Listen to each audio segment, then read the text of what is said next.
نحمده ونصلي على رسوله الكريم اما بعد فاعوذ بالله من الشيطان الرجيم بسم الله الرحمن الرحيم رب اشرح لي صدري ويسر لي امري واحلل عقدة من لساني يفقهوا قولي آمین یا الہی آمین۔ رب زدنی علما، رب زدنی علما۔ سورۃ البقرہ آیت نمبر 104۔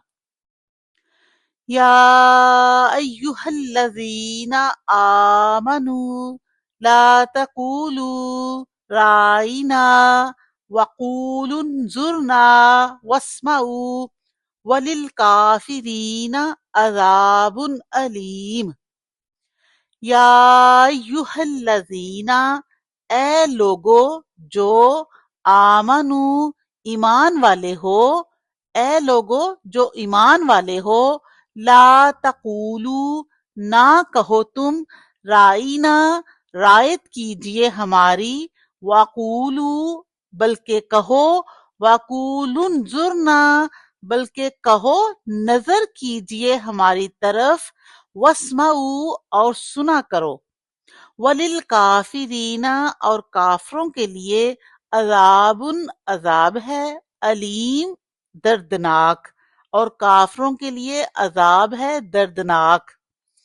اے لوگو جو ایمان والے ہو، نہ کہو تم رعایت کیجئے ہماری طرف، بلکہ کہو تم نظر کیجئے ہماری طرف اور سنا کرو، اور کافروں کے لیے عذاب ہے دردناک۔ اللہ تعالیٰ ایمان والوں سے مخاطب ہے، یا ایہا الذین آمنو، اے لوگو جو ایمان والے ہو۔ اللہ تعالیٰ ایمان والوں سے بات کر رہا ہے، جو بات مانتے ہیں، جو بات مان چکے ہیں، جو مومن ہیں۔ یا ایہا الذین آمنو لا تقولوا رائنا، اے لوگو جو ایمان والے ہو، نہ کہو تم رائنا رعایت کیجئے ہماری، تم اے لوگو جو ایمان والے ہو۔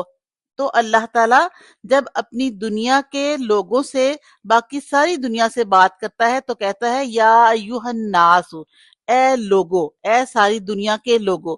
تو یہاں سے پہ اللہ تعالیٰ کہہ رہا ہے یا ایھا الذین آمنو، اے لوگو جو ایمان والے ہو، جو مومن ہے، جو مومنین ہیں، اللہ تعالیٰ ان سے بات کر رہا ہے۔ کیا بات کر رہا ہے؟ لا تقولوا رائنا، اللہ تعالیٰ مومنین سے مخاطب ہے، اس وقت کے صحابہ کرام سے مخاطب ہے کہ جب تم نبی صلی اللہ علیہ وآلہ وسلم سے بات کرو تو رائنا نہ کہا کرو، لا تقولوا رائنا، تم رائنا نہ کہا کرو۔ ہوتا یہ تھا کہ صحابہ کرام کو جب نبی صلی اللہ علیہ وآلہ وسلم سے کبھی بات کرنے کی ضرورت پیش آتی تو اب وہ آپ صلی اللہ علیہ وسلم کو جب مخاطب کرتے تو وہ یہ نہیں کہتے تھے کہ سنیے یا سنے نا، وہ ایسا نہیں کہتے تھے، بلکہ وہ کہتے تھے رائنا، جس کا مطلب ہے ہماری طرف توجہ کیجئے، ہماری بات سنیے، یعنی کان لگائیے ہماری طرف۔ تو رائنا جو تھا وہ طریقہ تھا نبی صلی اللہ علیہ وآلہ وسلم کو اپنی طرف متوجہ کرنے کا۔ تو محفل میں بعض اوقات مسلمانوں کے علاوہ یہودی بھی ہوتے تھے، وہ بھی آپ صلی اللہ علیہ وآلہ وسلم سے کچھ باتیں کرتے تھے۔ تو جب صحابہ کرام رسول اللہ علیہ وآلہ وسلم کو مخاطب کرتے تو وہ کہتے یا رسول اللہ رائنا، کہ اے اللہ کے رسول رائنا، کہ ہماری طرف دیکھیے، ہماری طرف متوجہ ہوئیے۔ تو یہودی جب بلاتے نبی صلی اللہ علیہ وآلہ وسلم تو وہ کہتے یا محمد رائنا، یعنی رائنا کو ذرا سا دبا کے رائنا کی بجائے رائنا کہتے۔ تو یہ تو ہم نے پہلے بھی پڑھا ہوا ہے کہ یہود جو تھے وہ قرآن کے الفاظ اور میننگز کو بدل دیتے تھے، تو یہاں بھی ایسا ہی ہوا۔ نبی صلی اللہ علیہ وسلم کو جب یہود بلاتے تو وہ رائنا کی بجائے جب صحابہ کرام کہتے تھے رائنا یا رسول اللہ صلی اللہ علیہ وسلم رائنا، تو وہ یہود جو تھے وہ رائنا کی بجائے وہ اس کو تھوڑا سا لمبا کر کے رائنا کہتے، یا محمد رائنا۔ تو عربی زبان میں رائی کا مطلب ہے چرواہا، گڈریا۔ تو چونکہ حضور صلی اللہ علیہ وآلہ وسلم بکریاں چرایا کرتے تھے تو اس سے وہ کہتے یا محمد رائنا، کہ اے چرواہے ہماری طرف دیکھ، یا اے چرواہے ہماری بات سن، ہماری طرف توجہ کر، تو ان کی نیت مذاق اڑانے کی ہوتی، وہ آپ صلی اللہ علیہ وآلہ وسلم کو بلانے کو توہین آمیز بنا دیتے۔ تو یا پھر وہ رائینہ کے نون الف کی بجائے نون الف کو چھوٹا کر کے وہ رائینہ الف کو ختم کر دیتے، تو جس سے رائینہ تھوڑا سا وہ دبا کے کہہ دیتے، تو عربی میں رائینہ کو ایک قسم کی گالی سمجھا جاتا تھا جس کا مطلب ہے بے وقوف۔ تو وہ حضور صلی اللہ علیہ وآلہ وسلم کو ایسے الفاظ سے پکارتے جو انتہائی توہین آمیز ہو جاتا، یعنی وہ نبی صلی اللہ علیہ وسلم کو جب بلاتے تو اس کا میننگ یہ بنتا کہ اے گڈریے، اے بکریاں چرانے والے ہماری طرف دیکھ، یا اے بے وقوف ہماری طرف دیکھ۔ تو اللہ سبحانہ تعالیٰ تو صرف زبان کا ہیر پھیر نہیں، نیتیں بھی جانتا ہے۔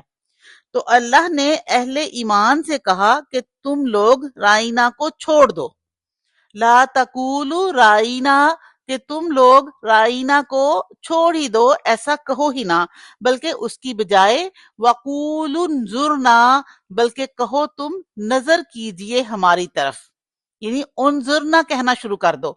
اے مسلمانوں، اے ایمان والو، یا ایھا الذین آمنوا لا تقولوا رائنا وقولوا انظرنا، اے لوگو جو ایمان والے ہو، جو مسلمان ہو، میرے نبی صلی اللہ علیہ وآلہ وسلم کے ساتھی ہو، تم لوگ جب نبی صلی اللہ علیہ وسلم کو مخاطب کرو تو رائنا نہ کہو، وقولوا انظرنا، بلکہ انظرنا کہو کہ آپ ہماری طرف نظر کیجئے، ہماری بات سنیے، ہماری طرف دیکھیے۔ تو اللہ تعالیٰ نے اہل ایمان کو یہاں پہ رائنا کہنے سے منع کر دیا اور کہا کہ انظرنا کہو، واسمعوا، اور سنا کرو، یعنی نبی صلی اللہ علیہ وآلہ وسلم جب بات کر رہے ہوتے ہیں تو پہلے ہی دھیان لگا کے سن لیا کرو، واسمعوا، وہ بات پہلے ہی سے سن لیا کرو تاکہ تمہیں بار بار بیچ میں مخاطب نہ کرنا پڑے۔ وَلِلْكَافِرِينَ عَذَابٌ علیم، وَلِلْكَافِرِينَ، اور کافروں کے لیے عذاب علیم، دردناک عذاب ہے۔ کافروں کے لیے عذاب ہے، یعنی کفر کرنے والوں کے لیے، انکار کرنے والوں کے لیے عذاب ہے جو بات نہیں مانتے۔ تو اللہ تعالیٰ نے اس آیت میں کہا کہ اے ایمان والو، تم جب نبی صلی اللہ علیہ وآلہ وسلم کو بلاتے ہو تو تم جو رائنا کہتے ہو، جو پہلے سے کہہ رہے تھے، وہ اب چھوڑ دو، کیونکہ اس کو میننگز بدل کے یہود جب بلاتے ہیں تو نبی صلی اللہ علیہ وآلہ وسلم کا مذاق اڑانا ان کی نیت ہوتا ہے۔ تو تم لوگ انظرنا کہنا شروع کر دو کہ اے نبی صلی اللہ علیہ وسلم ہماری طرف نظر کیجئے، واسمعوا، اور سنا کرو، کہ پہلے سے ہی بات اچھی طرح دھیان لگا کے سن لیا کرو کہ بیچ میں بار بار بلانا نہ پڑے۔ تو جو بات نہیں مانے، جو حکم کو نہ مانے، اس کے لیے عذاب ہے، دردناک عذاب ہے۔